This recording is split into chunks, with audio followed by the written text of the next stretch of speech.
Hi friends, നല്ല മഴയായിരുന്നു. അപ്പം ഞാൻ ഏട്ടനോട് പറഞ്ഞു, ഏട്ടാ എനിക്ക് ബിരിയാണി കഴിക്കാൻ കൊതിയാവുന്നു, നമുക്കെന്നാൽ നേരെ മിലിറ്ററി ഹോട്ടലിലേക്ക് പോകാമെന്ന് പറഞ്ഞു.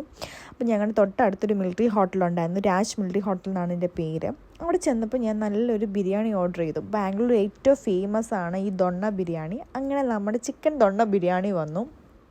അതിൻ്റെ കൂടെ ഒരു സാലഡും ഉണ്ട്, പിന്നെ ഒരു ഗ്രേവിയും ഉണ്ട്.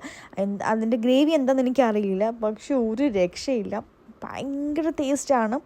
ആ ഗ്രേവി ആ സാലഡൊക്കെ കൂട്ടി കഴിക്കുമ്പോൾ തന്നെ ഭയങ്കര രുചിയാണ്. പലതിനും ഭയങ്കര ഇഷ്ടമാണ്.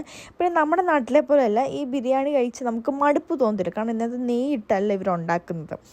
ഇവർ പച്ചയിലയെല്ലാം കൂടെ, മല്ലിയിലയും പുതിനയിലയും എല്ലാം കൂടെ അരച്ചിട്ടാണ് ഇവർ ഈ ബിരിയാണി ഉണ്ടാക്കുന്നത്. ഒരു രക്ഷയില്ല, ഭയങ്കര ടേസ്റ്റാണ്. അപ്പോൾ ബാംഗ്ലൂരുള്ളവരെല്ലാവരും ഒന്ന് മസ്റ്റായിട്ട് ട്രൈ ചെയ്യണം. പിന്നെ ബാംഗ്ലൂർ വരാനുള്ളവരാണെങ്കിലും ഈ ദൊണ്ണ ബിരിയാണി കഴിക്കാതെ പോകല് കേട്ടോ. അപ്പോൾ ബായ്.